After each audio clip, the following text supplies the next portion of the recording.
qu'est-ce qui nous attend du côté de Bitcoin? Bon, dans les cartons, on a la réserve stratégique du côté des États-Unis, peut-être une potentielle révision fiscale. On a aussi au Canada, au plus tard, au printemps prochain, une élection qui pourrait mettre au pouvoir les conservateurs qui, on sait, ont une approche beaucoup plus conciliante avec Bitcoin. Pierre Poilievre, qui est un des rares politiciens qui comprend la monnaie, qui comprend l'économie. Donc, j'ai bien hâte de voir ce que ça va donner. J'ai bien hâte de voir le Bitcoin Standard, il faut le souligner. Hein, ce politicien-là a lu le livre de Bitcoin Standard de Steve Dinamo. Non, c'est quelqu'un qui s'y connaît. C'est quelqu'un qui, je n'irai pas jusqu'à dire que c'est un érudit de la chose, mais qui au moins a des connaissances de base. Et j'ai hâte de voir si, évidemment, ça va influencer la campagne électorale. On sait que Justin Trudeau a déjà ridiculé Pierre Poilievre. Bref, ça fera l'objet probablement d'une vidéo ou d'une autre collaboration ensemble, mais il y a plusieurs choses, il y a plusieurs éléments dans les cartons. Le prix de Bitcoin vient d'atteindre les 100 000 $. Le prochain seuil psychologique, c'est pas moi qui le mets en place, c'est le million. Ouais. Alors là, est-ce que ça va prendre 2, 3, 10 ans? Personne ne le sait vraiment, mais à mon sens, c'est là qu'on s'en va. Je sais pas ce que tu en penses. Ben, moi, je pense que ça va prendre plusieurs cycles. Tu sais, si on suit un peu les ordres de grandeur des cycles précédents, est-ce que tu as déjà vu les espèces de graphes là, en forme d'arc-en-ciel? Là, oui, Rainbow Chart. Ouais. Bon, c'est des modèles, hein, ça ne veut pas dire que ça arrive, mais tu sais, le graphe, il suit assez les valeurs extrêmes, là, autant à la hausse qu'à la baisse. À date, on reste dans ces modèles. Et je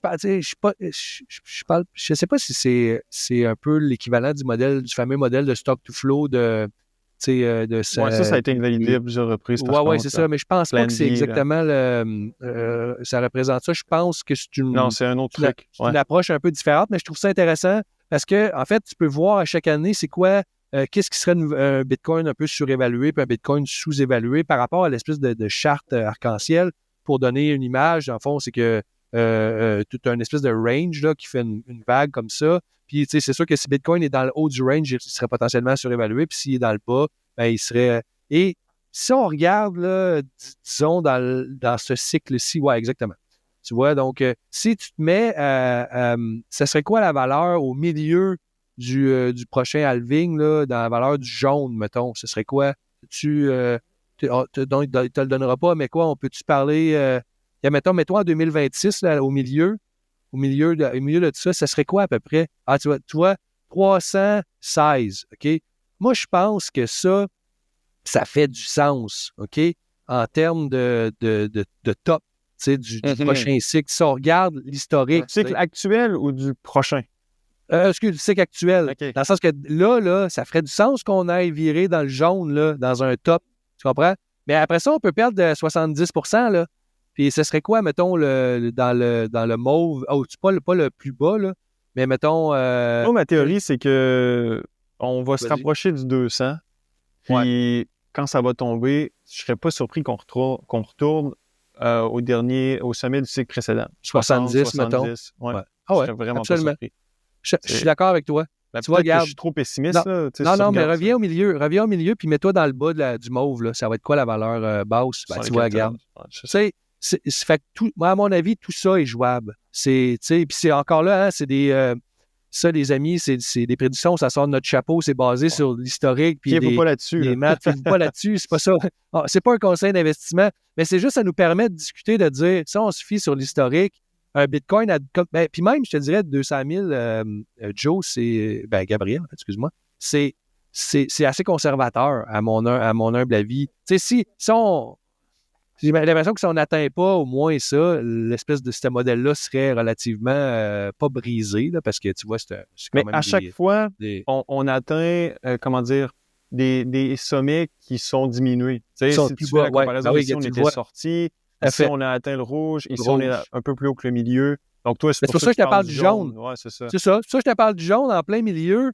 Entre 200 et 300, ça serait quelque chose de réaliste. Oui, c'est ça, c'est ce que je pense. Moi, je trouverais que 200, c'est bas.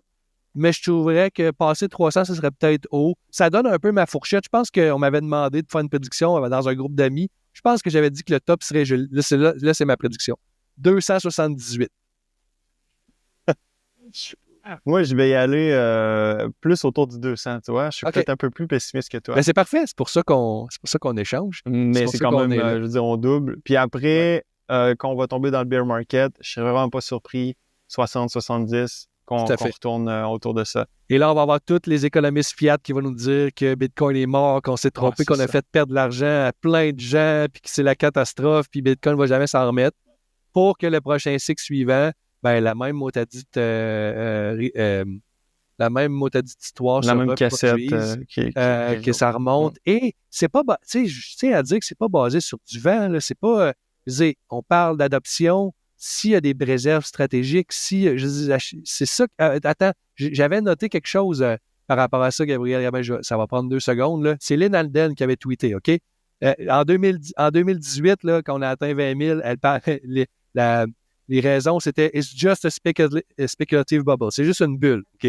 Après ça, le plus haut sommet de, disons, 2020-2022, c'est juste à cause du zéro intérêt, tu sais, 0% d'intérêt, puis le fameux chèque de stimulus. Puis là, ben là, notre nouveau sommet, ben c'est juste à cause de l'élection de Trump, du lobbying. Tu sais, à chaque fois, mais à chaque fois, c'est juste à cause de.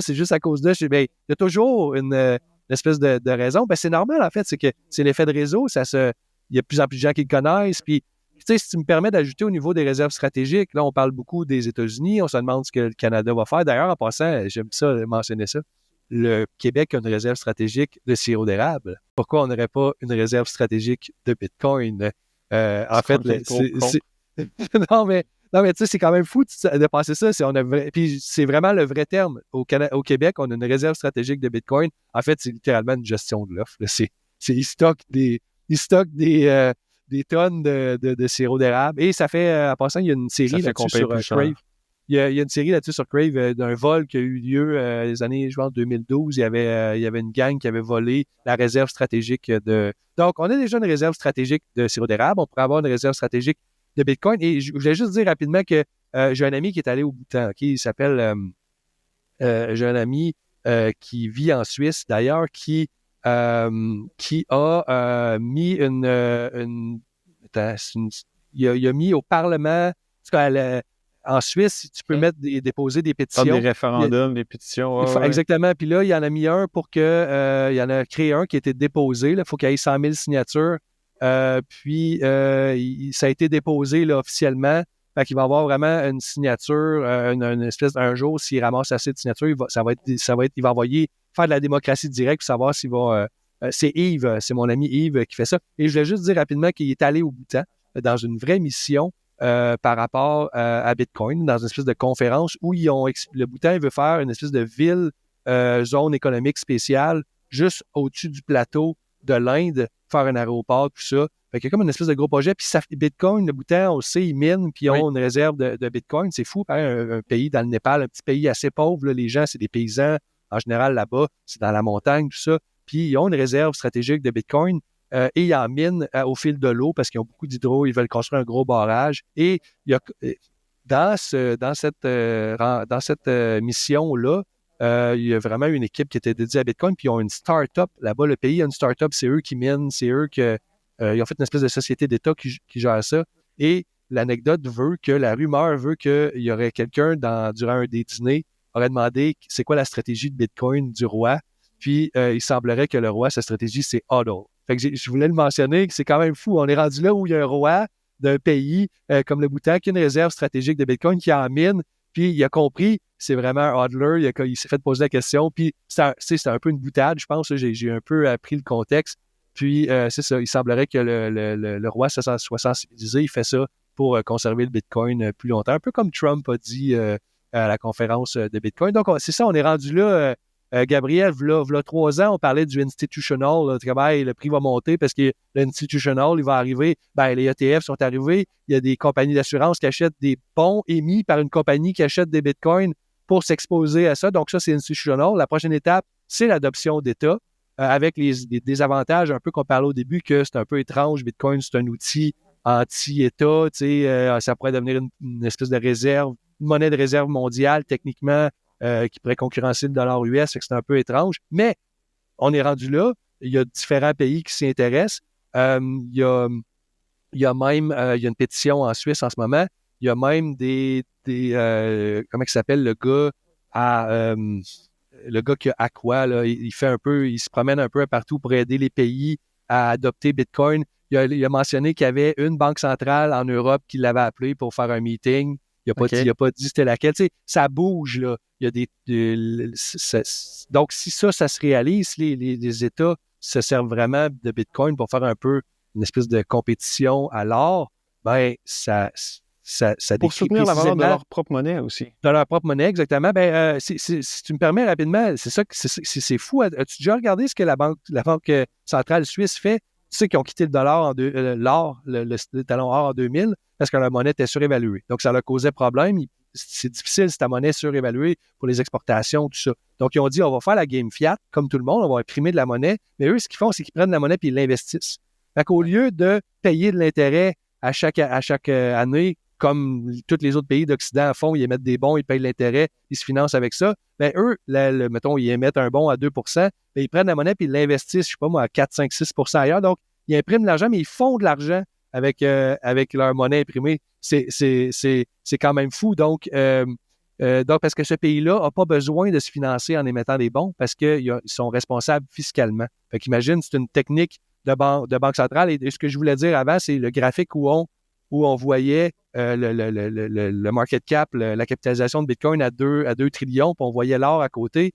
Ben, le fait que les banques centrales, potentiellement, pourraient avoir une réserve stratégique de Bitcoin, ben, c'est un des exemples de comment Bitcoin peut aller grappiller un peu du marché de l'or, parce qu'une fois que les banques centrales possèdent des Bitcoins, ben, il est en compétition un peu avec l'espèce de garder cette valeur-là sur leur bilan pour soutenir un peu garantir ou soutenir un peu le réseau de la monnaie. Ça prouve que, clairement, Bitcoin, au niveau des États, puis même au niveau des individus, il peut peut-être y avoir de moins en moins de gens qui vont vouloir posséder de l'or, vont peut-être vouloir plus posséder du Bitcoin pour se protéger contre l'inflation comme valeur refuge. Ben, il va grappiller dans le marché, puis peut-être qu'éventuellement, on va arriver au fameux, je sais pas, millions, peut-être 10 millions dans 21 ans, comme Saylor le mentionne. C'est pas un conseil financier, c'est pas une prédiction, c'est dans très longtemps, mais c'est juste pour vous expliquer c'est quoi le phénomène qui pourrait nous amener là.